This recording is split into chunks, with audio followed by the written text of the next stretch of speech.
the picture is bigger than you think it is, no matter how you think about it. No matter how big you think the No picture matter how is. big you think the picture is, it's bigger.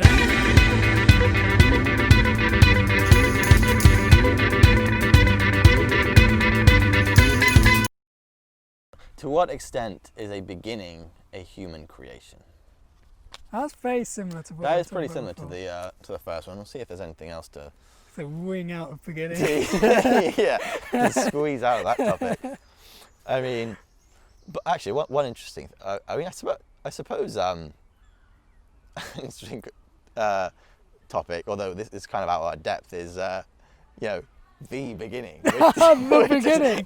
Which is shit! Yeah, that the is Big Bang, or whatever you choose the beginning to be, because not everyone agrees on that. But that is a big beginning. But I think what's interesting is that I can't help but feel that, like, because the question being is to what extent is a beginning a human creation? I think beginnings are always human creations, but I feel like we've even done it now with the or at least in the popular view, we've even done it with the whole universe. We've made that's the beginning. And we're done. I mean, obviously, there's I'm not disputing all the scientific evidence and so on, which indicates a Big Bang like starting or starting point. But I think you have to think that that's not the full picture. I mean, like, it's not.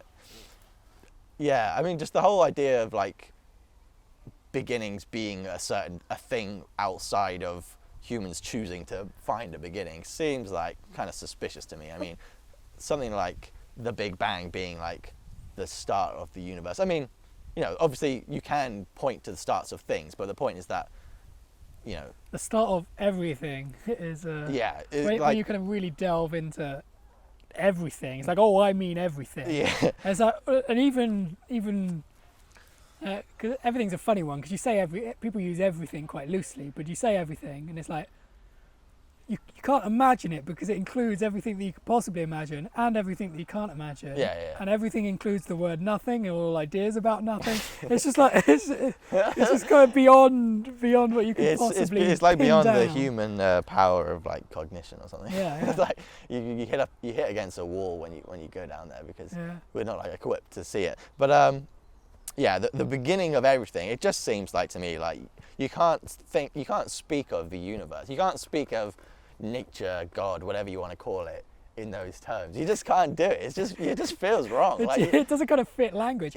It doesn't. It's this language being not properly used in a way, almost like, or not being fit for use or something.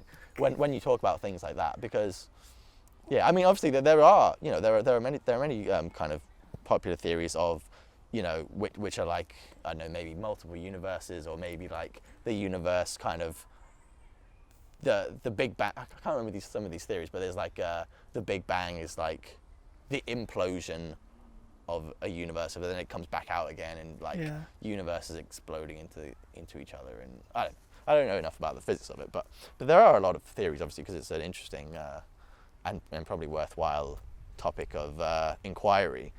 But so there are many theories about what was before the Big Bang, and what was anything before, and how and all these kind of stuff. But I can't really accept like a beginning of everything. A really obvious thing, if you look at that question, to what extent is a beginning a human invention? You can look at it really, really simply, which is people invented the word beginning. The word beginning didn't exist like a few thousand years ago. So very literally, the beginning is a human invention. And it's interesting what you say about kind of language not being fit for purpose for when you scale out enough in terms of like everything or God or whatever you want to call big stuff. And it's and I think the reason for that is because language is part of life, language is part of experience. It's not experience itself. Language is a subcomponent of everything that's happening. Trying to make language like really pin down, like really define the beginning of everything, or really define everything, or really define God. It's like trying to make everything else fit to language. It's like what a lot of people do. Even in philosophy, people a lot of a lot of philosophers even do this, of like trying to make everything down to language. And, Yeah, I it'd be mean, like trying to fit England in London. Like it's London's part of England. It just doesn't make sense. It's yeah. just not what it does, because it is a subcomponent of the thing in which it's in. Yeah, you make language into this weird thing, and you take away what can be good and creative and interesting about language by making it the thing which everything refers down to, but by making it like the big signifier, and then everything snaps back onto that. You actually take away the more fun and interesting bits of language, the bits of language which can be really creative. You know, like creative writing and stuff can be great. And in that instance, language can be a line or a shot into new ways of thinking, and it can kind of create new ways of seeing things in the world and around you and within you and so on. And language can be great at that, but that's treating language kind of differently to like trying to snap everything in reality back onto it and reduce it all to these combinations of sounds or symbols on a piece of paper. And people know instinctively that when you're listening to somebody talk, that the words that they're saying isn't the whole of what they're communicating. And in the same way, like, even though the written word is obviously very different to the spoken word, in the sense that it's void of all of the other components of it, the written word requires somebody to read it, so it still involves the mood and the temperament and the skill of reading, like, of the person reading it. A book written in English by somebody who can't read English is obviously going to be very different, to create a very different experience to somebody who can. So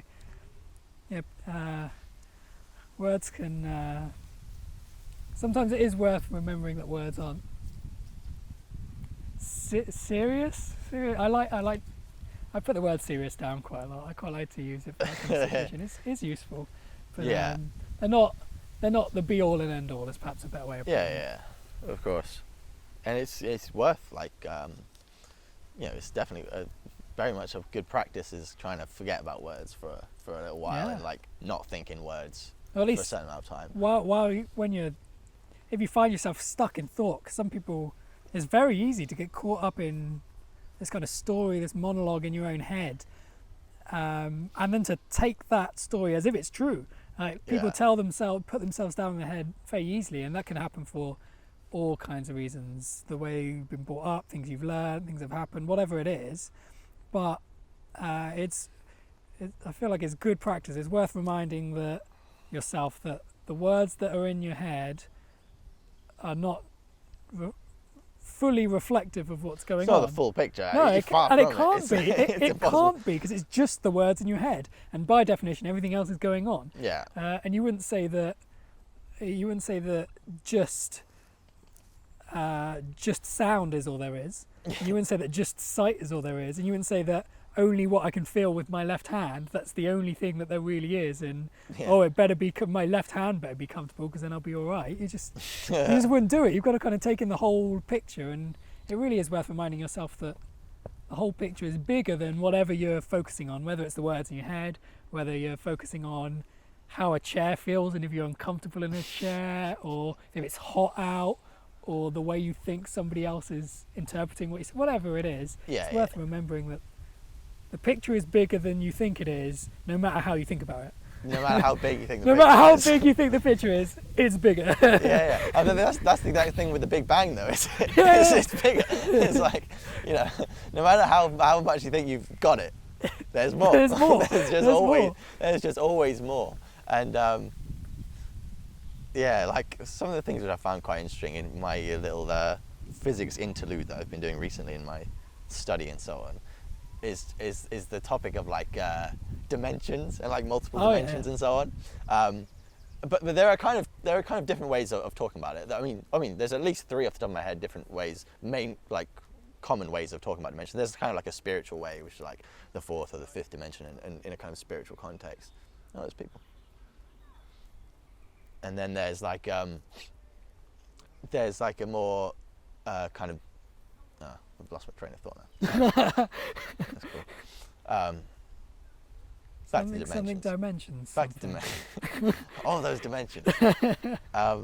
There's the kind of concepts of multiple dimensions in physics, which is kind of different from the concepts of multiple dimensions in maths, because multiple dimensions in math is a mathematical, obviously. Like formula. Yeah, it's a mathematical way of of taking what you know about 1 dimension, 2 dimensions, 3 dimensions, and then you extrapolate and you get more layers of dimensions, and you get, you know, and you get cool stuff, obviously, like and the mathematics of, you know, n dimensions, and like, let's say, surfaces in n dimensions or shapes in n dimensions is pretty cool, and like it's pretty trippy stuff, underpinned by a kind of logical rigor, of course.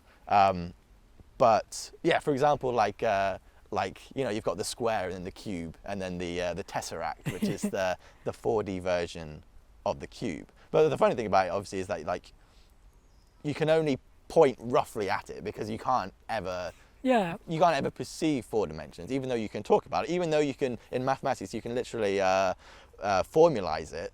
You can make it into equations, and you can pin down some of its characteristics, maybe not all of them.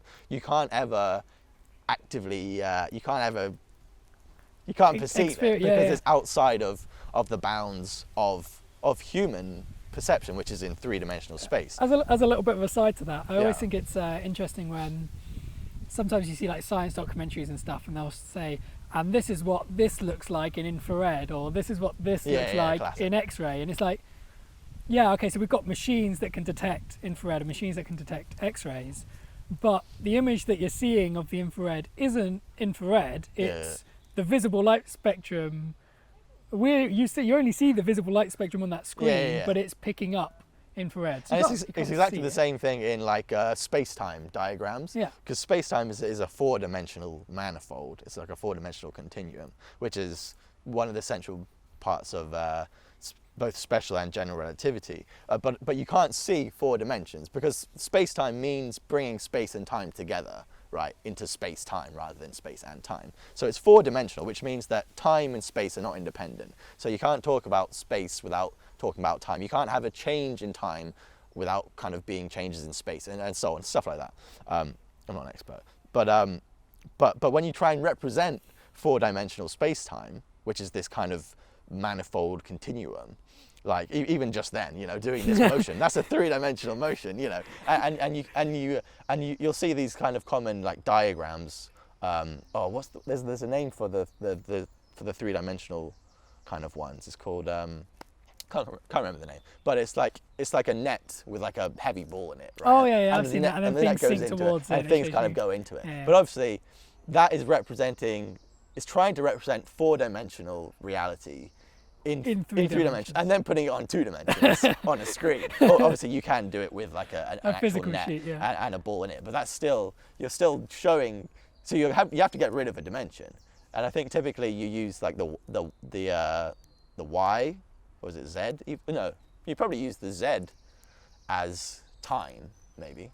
Actually, I don't know how they typically do it, but in the 2D space-time diagrams, the Minkowski diagrams, they do it with time is the y-axis and space is just x. So then you can visualize like how space-time interact and how you get like time being relative for different people and so on. It's a useful tool, but obviously you never get the full picture, and you can never see it, you can never visualize it. And this, going back actually to what we were saying about kind of the inadequacies of language sometimes.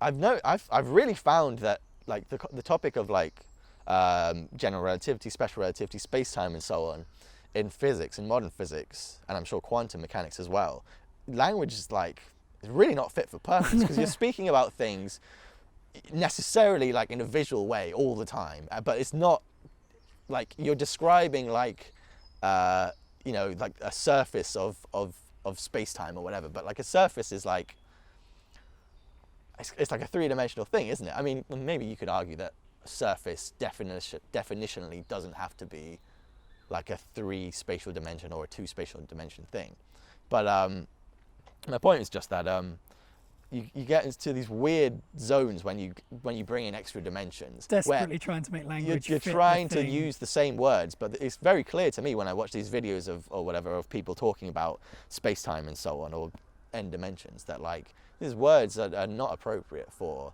the content that we're talking about. We're having to struggle with these words, and even with things like gravity, for example, because part of the consequence of general relativity in Einstein is that gravity is not a force as it was thought of in Newtonian physics. It's not like a force which pulls things, or some kind of mysterious force, which is a property of mass or whatever, of matter, but rather gravity is actually the curving of space-time itself. So like if you're throwing a ball and you see it come to the ground with gravity, it's actually going in a straight line but along a curved kind of surface. But people still use like the force of gravity and talk about gravity in a way which is from the kind of Newtonian point of view.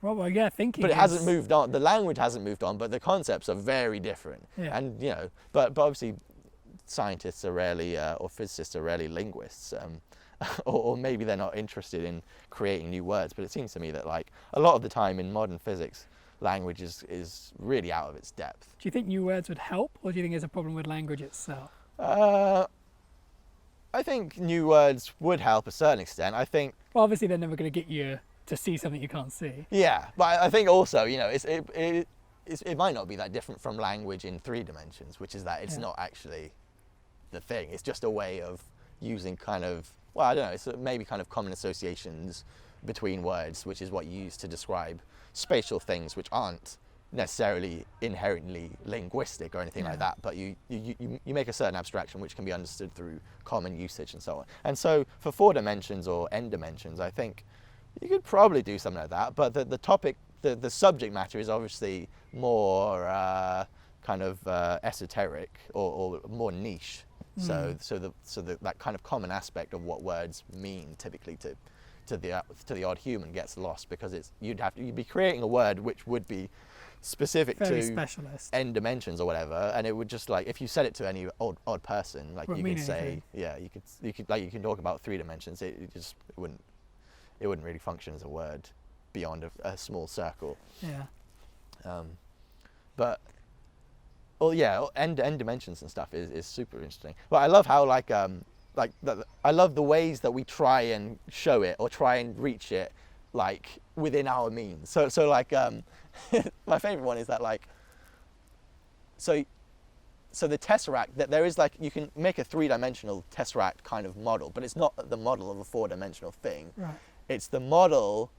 This is how it works basically. You know how you've got a 3-dimensional cube, Yeah. and you see the shadow of it on a wall, Yeah. and it becomes a 2-dimensional Yeah, object, okay, right? so- So the 3D, it becomes 2D, and you can draw that 2D object Yeah. of the 3D thing. Yeah. Well, the tesseract, the physical 3-dimensional tesseract, It's is like the the shadow shadow. of the 4-dimensional That's cool. shape. It's cool as fuck. You can see it online. It's like it's basically just a cube where each side of the cube. No, sorry. It's a 4-dimensional shape where each side is a cube. But so typically when we think of sides, a side is a 2-dimensional thing. Yeah. But the side of a tesseract, the side of a 4-dimensional object, is a 3-dimensional object. Yeah, but you can't. Which we you can't imagine possibly it. imagine, Yeah, because yeah. it's the whole 3 dimensions. It's not one of the 3 dimensions of the cube, which is the side of the tesseract. Yeah. The whole 3 dimensions of it is the side of the is all the sides. Yeah. But you can make the shadow of the tesseract, That's cool. which is really cool. It's just the same as making the 3D 2D. So you can kind of see this thing which like exists. Yeah. At least. See the literally see the shadow of something. Yeah, you're which seeing the shadow exists of in it. principle, but Yeah. you can't experience. You're seeing the shadow of it, but we have no way of touching it. But it's an interesting line of inquiry, like this idea that, you know, I mean, it seems kind of plausible in many ways, although unprovable, obviously, that there are kind of, well, I say unprovable, it's not necessarily unprovable, but because things like relativity kind of show that space and time are intertwined, Yeah. that they're not 2 separate things, and so that's kind of basically just proof of 4 dimensions in that respect. But in terms of like mathematical n dimensions or tesseract or whatever, you can't really Can't know much about it other than. you can't really prove it besides showing some of the 3-dimensional and 2-dimensional and maybe 1-dimensional characteristics of something which is none of those things. Yeah. Well, I guess it's interesting because if you want to say you say the sentence, "I want to know something about the 4th dimension," knowledge is only that which you can kind of perceive, that which you can kind of grasp within what your faculties allow you to grasp. And if it's something that your faculties can't allow you to grasp, you can't know about it in the conventional sense. You can know about things about it, so you can kind of be one layer removed. You can know about its shadow, if its shadow is within our faculties to or the well, it's not even its shadow, it's like that's suggesting that it is there, like it is in front of you. But it's an interesting one though, because you're talking about things which are outside of the human perception. Anything which is obviously outside 3 spatial dimensions is outside of anything that we can possibly perceive. But it's interesting because you can get so specific, and some people, mathematicians, physicists and so on, can get so specific about, you know, as in kind of logically, mathematically, physically and so on, describing these things, or at least aspects of them, but in a way which is just necessarily abstract. So this idea that they're like, you know, in the universe as we know it, there are like, maybe there's many numbers dimensions. Infinite dimensions, but we're only tuned into a certain number of them. I mean, something like that you can't really can't prove or disprove. You can't really approve or disprove it, because it's like you know. But then when certain things like space-time, for instance, does prove, for example, that space and time are 4-dimensional and not 3 dimensions plus linear time, which is independent, then you do have proof, of course, that there is a 4-dimensional thing, and something which you can't see, you can't visualize, but you can measure the effects of, like, you know, you can measure the effects that something moving fast relative to something else perceives time differently, and we can, you know, people know that there are certain ways of formulating, and it's incredibly specific, you know, on like a cosmological scale, using like the theories in the both theories of relativity have been completely accurate in measuring black holes, all sorts of strange shit in the universe. It's been completely accurate, you know. So there is, like, it's not like it's just completely theoretical kind of imaginary stuff. This is really actually how the universe is working, at least to our understanding. But then there'll be new theories which come along. But I wonder if, like, you know, one day there'll be something which allows us to kind of perceive like a 4th or n dimensions. I mean, I guess the question kind of comes: would it be perceiving a 4th? It would have presumably necessarily have to be perceiving a 4th dimension in the 3rd dimension. Wow.